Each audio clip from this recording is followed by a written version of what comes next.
কাল থেকে কলেজের সবাই আমার আসল রূপ দেখবে। আগে যা রাইসাকে মন থেকে ভালোবেসেছি, এখন তার চেয়ে বেশি ঘৃণা করি। বাসায় এসে আমার রুমে চলে গেলাম, তারপর ফ্রেশ হয়ে আব্বুর অফিসে চলে গেলাম। সবাই আমাকে দেখে দাঁড়িয়ে গেল। আমি ডাইরেক্ট আব্বুর কেবিনে চলে গেলাম। আরে রাসেল বাবা, তুমি হঠাৎ অফিসে এলে?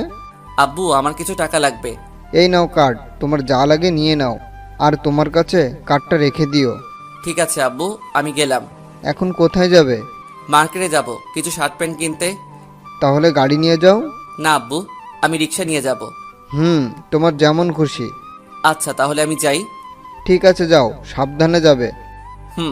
তারপর আমি অফিস থেকে বাইরে এসে একটা রিক্সা নিয়ে মার্কেটে চলে গেলাম। মার্কেট শেষ করে বাসায় চলে আসলাম। তারপর দুপুরের খাবার খেয়ে এসে শুয়ে পড়লাম। বিকেলে ঘুম থেকে উঠে ফ্রেশ হয়ে খেলার মাঠে চলে আসলাম। সবাই বলল, অনেক পরে আসলি কেন?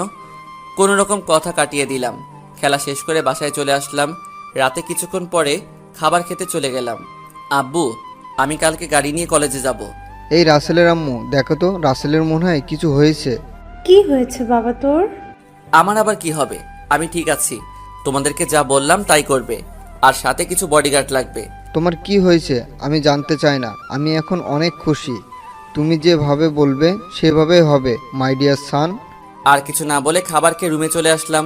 তারপর কিছুক্ষণ মোবাইল টিপে ঘুমিয়ে পড়লাম। সকালে ঘুম থেকে উঠে ফ্রেশ হয়ে নাস্তা করে দুইটা গাড়ি নিয়ে বের হলাম কলেজের উদ্দেশ্যে। একটাতে আমি, আরেকটাই বডিগার্ড নিয়ে যেতে লাগলাম। কলেজের গেট দিয়ে ঢুকতেই সবাই অবাক হয়ে তাকিয়ে আছে। এত দামি গাড়ি, সাথে বডিগার্ড নিয়ে কলেজে। প্রথমে বডিগার্ড নেমে আমার গাড়ির দরজা খুলে দিল। তারপর আমি গাড়ি থেকে নেমে ক্লাসের দিকে হাঁটা ধরলাম। সবাই আমার দিকে তাকিয়ে আছে। সবাই ভাবতে লাগলো, আমার এত কিছু থাকতে আমি প্রতিদিন রিক্সা নিয়ে কেন আসি?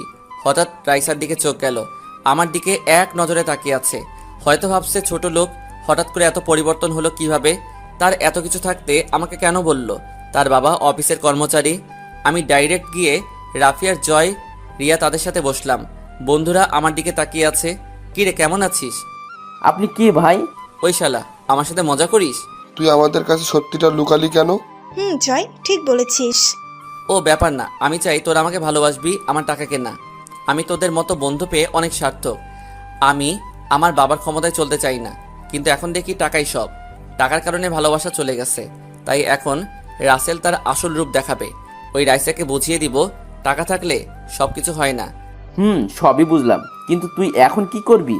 প্রথমে আগে ওই আসিফ ছেলেটাকে শাস্তি দিব, তার সব অপকর্ম সবার কাছে ফাঁস করব। তারপর রাইসাকে এমন শাস্তি দিব যেন আর কোনো ছেলের সাথে ভালোবাসার নাটক না করে। তোরা আমাকে জানাবি আসিফ কি করে, কোথায় যায়, সব খবর আমাকে দিবি। আমরা সবাই আছি তোর সাথে, তোকে ওর সব খবর এনে দিব। ঠিক আছে, চল, ক্লাসের সময় হয়ে গেছে।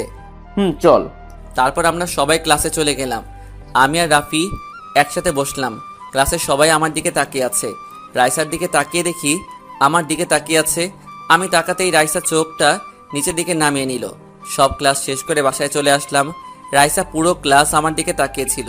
কলেজ থেকে বেরিয়ে আসতেই আমাকে পেছন থেকে ডেকেছিল। আমি না শুনে চলে আসলাম।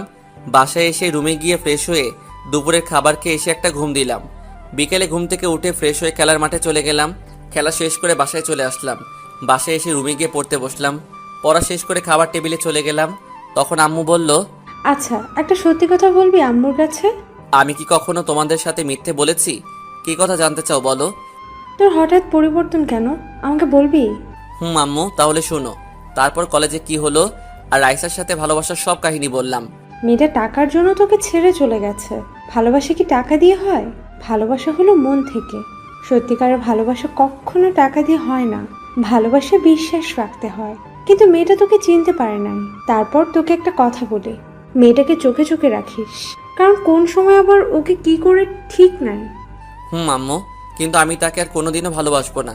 তাকে কঠিন শাস্তি পেতে হবে। আমি তো তার কোনো ক্ষতি করি নাই, আমার সাথে এমন করলো কেন?